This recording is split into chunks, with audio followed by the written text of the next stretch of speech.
आमतौर पर प्राणवायु से ही आपकी सांसें और विचार प्रक्रिया चलती है। ऐसा हुआ तो शरीर में जड़ता आ जाएगी। नाभि और गले के गड्ढे के बीच आपके प्राण सही तरीके से काम नहीं करेंगे।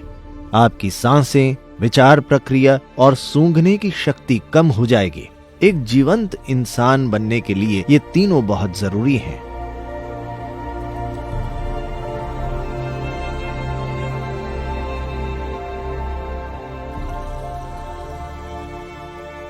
शरीर में कई तरह की हलचलें होती हैं।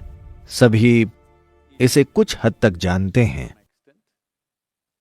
अगर आप एक डॉक्टर हैं तो आप खून के प्रवाह के बारे में सोचते हैं और दूसरी ग्रंथियों के बारे में भी, जिनसे आपका मूड और अनुभव तय होते हैं। पर उससे भी गहरा कुछ है। यानी पहली चीज है ऊर्जा की गति। सिस्टम में सभी वायुओं की हलचल में रुकावट नहीं होनी चाहिए। तो शरीर में विशेष रूप से सिर में महत्वपूर्ण मार्ग हैं। अगर ये मार्ग ब्लॉक हो जाएं, Keeping yourself up in an exuberant way is a great effort. तो खुद को उल्लासित रखना मेहनत का काम होगा। तो इसे आधार मानते हुए वायु शब्द का अर्थ है वो जो चलता है। इसे आमतौर पर हवा कहते हैं। अभी यहां तेज हवा है, यह आसानी से महसूस हो रही है। हवा से कई चीजें हिल रही हैं। तो वायु नाम का ये पहलू जो गति करता है, ये एक तत्व है। Within the body, शरीर में ये बुनियादी रूप से 5 वायुओं के रूप मौजूद हैं। अगर आप इसे और गहराई से समझना चाहें तो 10 वायु हैं। अगर आप सभी पेचीदगियां जानना चाहें तो 84 वायु हैं। पर वे बहुत सूक्ष्म हैं। उन्हें अच्छे से समझने के लिए आपको कई जन्म लेने पड़ेंगे। आमतौर पर अगर आप 5 वायुओं को सक्रिय कर लें तो बाकी भी सक्रिय होकर काम करने लगेंगे। इनका नाम वायु है क्योंकि सिस्टम की हर हलचल इनसे होती है। पाचन प्रक्रिया में हलचल इन्हीं 5 वायुओं से होती है। चक्र चलने चाहिए, पोषक तत्व शरीर में फैलने चाहिए, कोशिकाओं या सेल्स से कचरा साफ होना चाहिए। हर चीज के लिए हलचल जरूरी है। अगर हलचल रुक जाएगी तो आप देखेंगे कि शरीर में जीवन टिक नहीं पाएगा। तो ये हलचल पूरी तरह से हो रही है or is it a या आधी अधूरी है, हम इसी पर ध्यान देना चाहते हैं।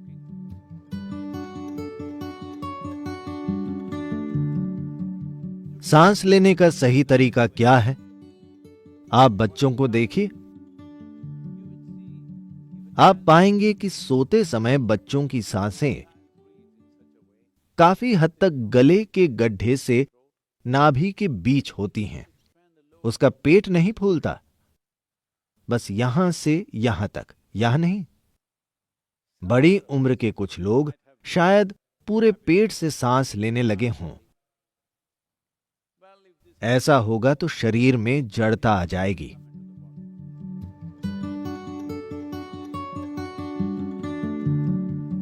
अगर आपकी नाभि के नीचे गैस पैदा होती है, यानी अगर आप वैसी चीजें खाते हैं जिन्होंने इनर इंजीनियरिंग की है, उन्हें हम ये बता चुके हैं। अगर आप बहुत ज्यादा कंद युक्त या ट्यूबरस चीजें जैसे आलू वगैरह खाते हैं तो आपकी नाभि के नीचे गैस पैदा होगी। वहां गैस पैदा होने से नाभि और गले के गड्ढे के बीच आपके प्राण सही तरीके से काम नहीं करेंगे और आपके सिस्टम की गतिशीलता कम हो जाएगी। इसीलिए जो लोग ध्यान करना चाहते हैं, जो छात्र हैं या जिन्हें अपना दिमाग केंद्रित करना है और लंबे समय तक जागना है, उन्हें वे चीजें नहीं खानी चाहिए।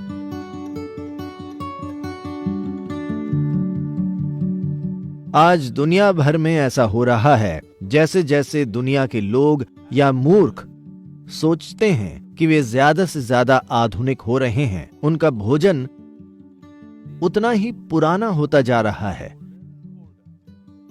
वे सोचते हैं ताजा भोजन असभ्यों के लिए है। जो खुद को सभ्य मानते हैं, वे सुपर स्टोर से एक बॉक्स खरीदते हैं जिस पर लगा प्लास्टिक वे फेंक देते हैं, ये जानते हुए कि इससे पर्यावरण को नुकसान होगा। और कैन आमतौर पर प्लास्टिक या एल्यूमिनियम का होता है।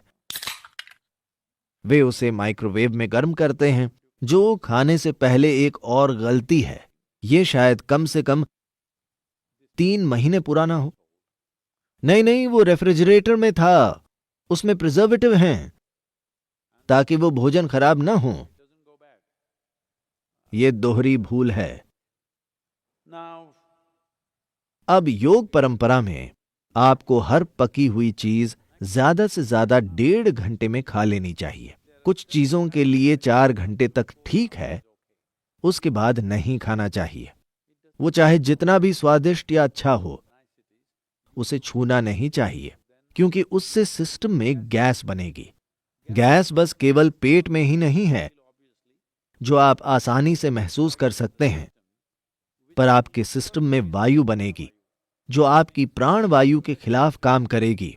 यानी उससे आपकी सांसें, आपके विचार और आपकी सूंघने की शक्ति, ये चीजें धीरे धीरे कमजोर होती जाएंगी। एक जीवंत इंसान बनने के लिए ये तीनों बहुत जरूरी हैं। ये सभी प्राणों को अलग अलग मात्राओं में सक्रिय करने के अलग अलग तरीके हैं। तो एक सरल चीज आप ये कर सकते हैं, करीब 6-7 मिनट तक आप देखेंगे कि सिस्टम में फिर से ऊर्जा आ जाएगी।